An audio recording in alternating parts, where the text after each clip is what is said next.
Hey everyone, welcome back. In this video, I'm going to explain Jenkins Pipelines. Most engineers get this wrong by treating automation like a collection of shell scripts. Getting this wrong has real consequences, because a fragile pipeline can block your entire deployment workflow at 2 in the morning. Let me show you how to build pipelines that are reliable, scalable, and actually maintainable.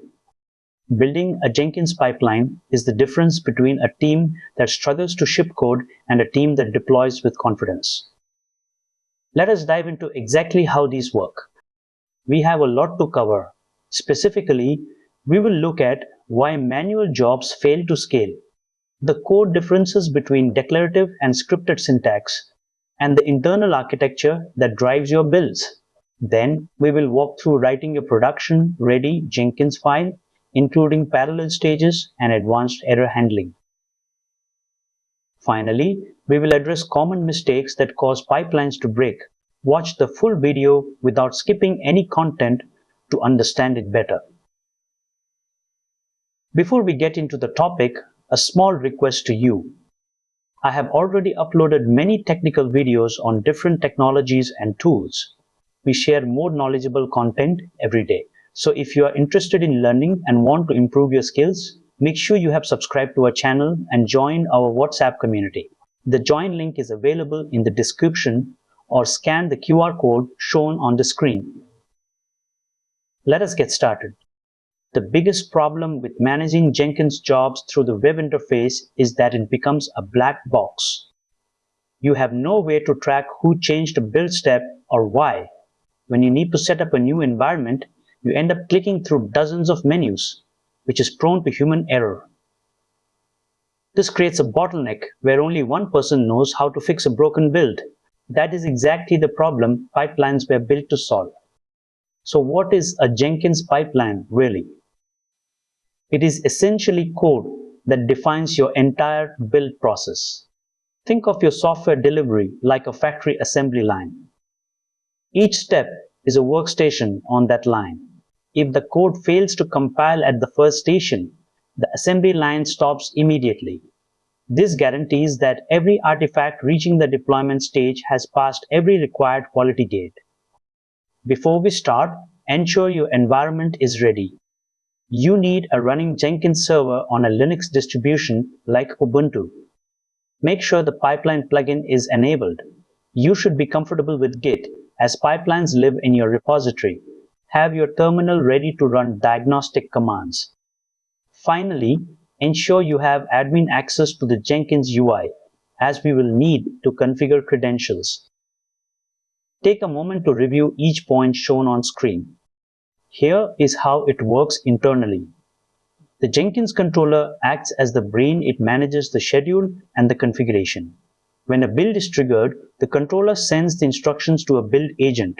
The build agent then pulls the code from your source control provider and executes the build steps. This separation allows you to scale by adding more agents as your traffic grows. To start, we need to verify the pipeline plugin. We use the Jenkins CLI tool to list installed plugins and grep for the workflow aggregator, which is the technical name for the pipeline plugin suite.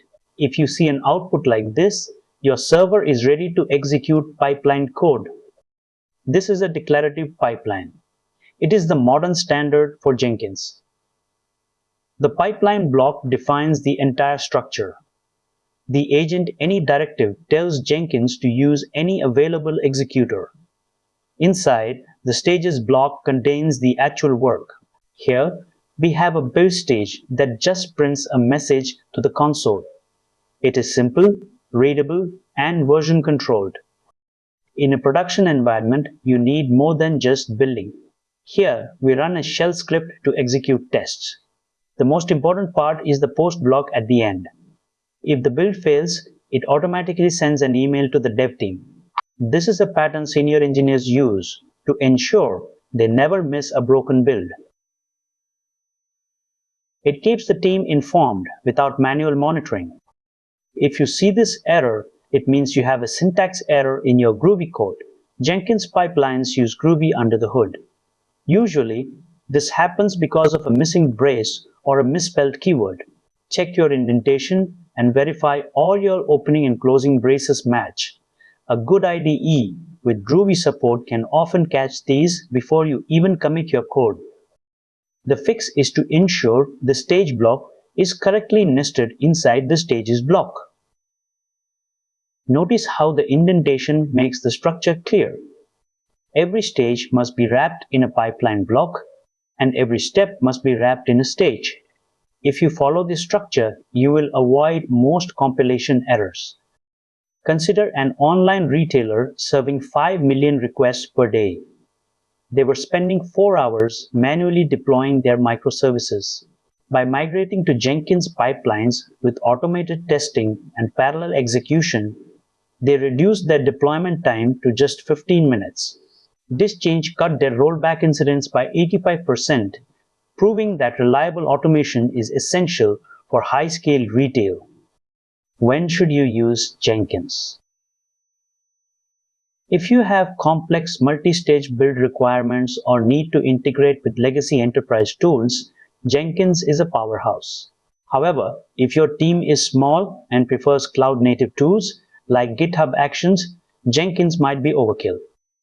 Also, avoid complex scripted pipelines if declarative syntax meets your needs. Stick to declarative for 90% of your use cases. Use these criteria to decide if this tool is right for your situation. Let us recap what we have learned. First, always store your Jenkins file in the repository with your code.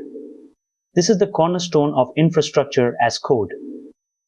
Second, prefer declarative syntax for its readability. Third, keep your build agents clean by using Docker containers for your build stages. Fourth, monitor your build performance to identify bottlenecks. Finally, always use post-build actions so your team knows the moment a build fails. Following these steps will make your CI or CD process professional and robust. I believe this video will definitely be a useful video. If you liked the video, please do like and hype the video.